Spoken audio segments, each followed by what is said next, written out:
নবদ্বীপে জনস্রোত ৫৪০তম আবির্ভাব তিথিতে ভক্তির রঙে রাঙা চৈতন্যভূমি। শ্রী চৈতন্যদেবের ৫৪০তম আবির্ভাব তিথি ও শ্রী রাধাকৃষ্ণের দোলযাত্রা উপলক্ষে মঙ্গলবার সকাল থেকেই চৈতন্যভূমি নবদ্বীপের রাজপথে নেমেছে ভক্তদের ঢল। খোল করতালের তালে, মুখে হরিনাম মন্ত্র, মুক্তিমুখর আবহে মুখরিত হয়ে উঠেছে শহর। মহাপ্রভুর জন্মস্থান মন্দির চত্বরে সকাল থেকেই শুরু হয়েছে বিশেষ পুজো ও কীর্তন।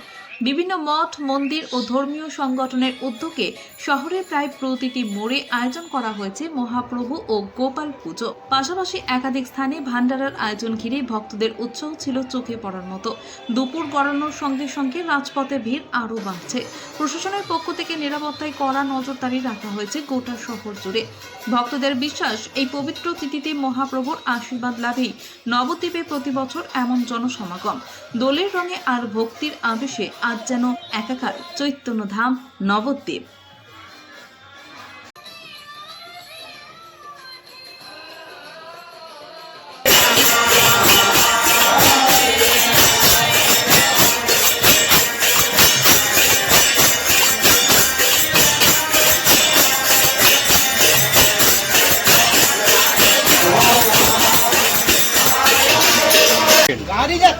আজকে মহাদোল উৎসবের দিন আমরা দুর্গাপূজা মর্নিং ওয়াক ফিমেল গ্রুপের সব সদস্যরা একত্রিত হয়েছি এবং আমরা সবাই একসাথে একত্রিত হয়ে আজকে এই দিনটাকে উদযাপন করছি। আমাদের দাদারাও সাথে রয়েছেন এবং আমরা খুবই আনন্দ করে আজকে এই দিনটাকে উদযাপন করতে চাই। আজকে মহাপ্রভুর জন্মদিন, মহাপ্রভুকে স্মরণ করে আজকে আমরা এই দিনটাকে উদযাপন করতে চাইছি।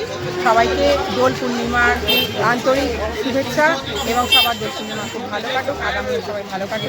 সর্বজয়া মর্নিং ওয়াক সব সদস্যদের পক্ষ থেকে সবাইকে শুভেচ্ছা, ভালোবাসা এবং হার্টের শুভকামনা। কোথা থেকে শুরু করলেন পদযাত্রা? আমরা বাচ্চিপাড়ার মুখ থেকে শুরু করেছি। কোথায় সমাপ্ত করবেন? আজকে আমরা যাচ্ছি নিমাই জন্মস্থান। এই পদযাত্রার মাঝখানে আপনারা কি কি করছেন?